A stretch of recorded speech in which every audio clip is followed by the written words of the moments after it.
We're here. We're heading in the end of days. We're here. We're just about there. And we're going to have to face it. Eventually here. Absolutely. Yes. Just kind of reiterating what we talked about last week. Just in general, the dollar bill. So the dollar bill, the United States $1 bill, was designed by Freemasons, and it's full of symbolism, and basically the symbolism on the dollar bill in the pyramid shape is simply what the Masons believe is a path to enlightenment or to Illuminism. Masons are Luciferian, and you mentioned the devil being, the bad guy, and we know the devil's bad guy. Well, Masons believe Lucifer is a light bearer. They see Lucifer as though he were before he fell. Mm-hmm. And so in Masonry, they believe that there's a path to that enlightenment, mm-hmm. and it includes all of their degrees as well as higher and higher levels of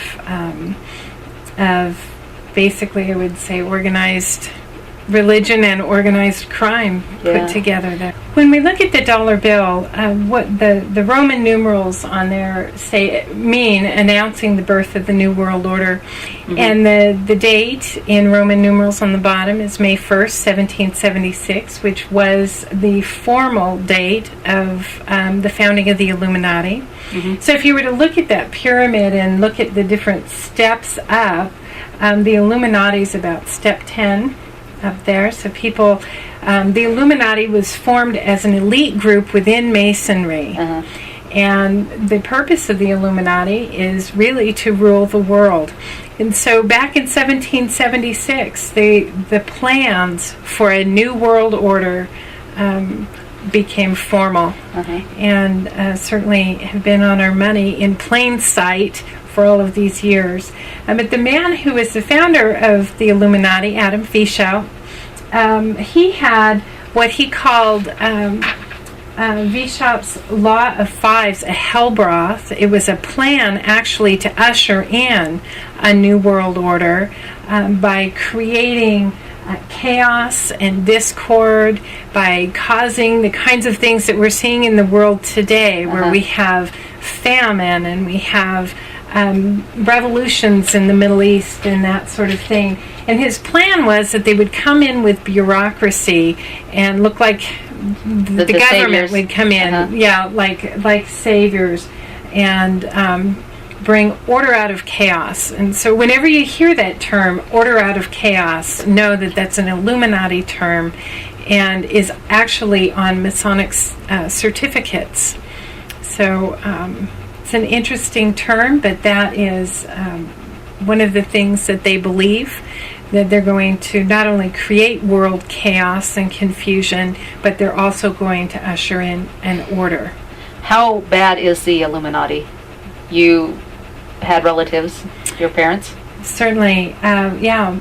Well, I come from a royal bloodline, and most royal bloodlines do have Illuminati or are involved in the Illuminati. There's a belief that there's power in the royal bloodline, and that Merovingian bloodline goes back to way back to the Holy Roman Empire and Charlemagne, and there's belief that his line actually goes back to King David.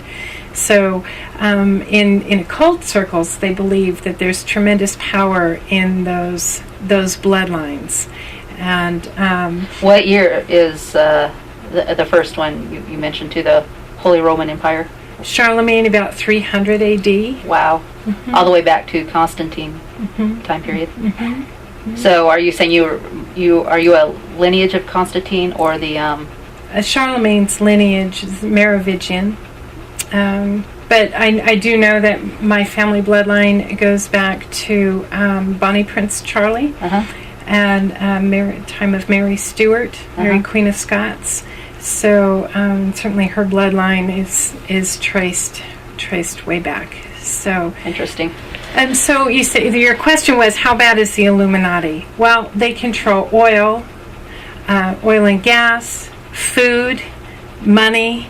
They control media sources, and which is maybe one reason why you don't have a big interest in TV. Right. Yes, I think it's called TV programming for a reason. I do think that the American public is being programmed with mind control programming, using a number of different sources and controlling the information that comes out. One of the things you might find interesting is that the network CBS, their logo is an eye. Yeah. So, and not to pick on them, I mean, there are a number of networks that are just the same. Yeah, I think they're all in the same pocket, actually. Yeah. Well, and it's because these big royal bloodlines, they have so much money they can control and manipulate. Isn't that really what that's about? I would say so. Yeah, they have a lot of money and a lot of control. I'd say the Rothschild bloodline, which is the 13th Illuminati bloodline, is the most powerful in the world today. The Rothschilds family has been very, very instrumental in affecting the government of Israel.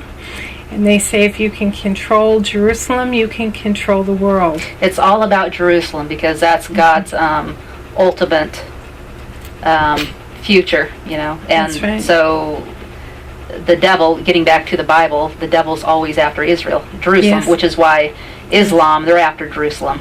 Yes. And as you said, now the Rothschild.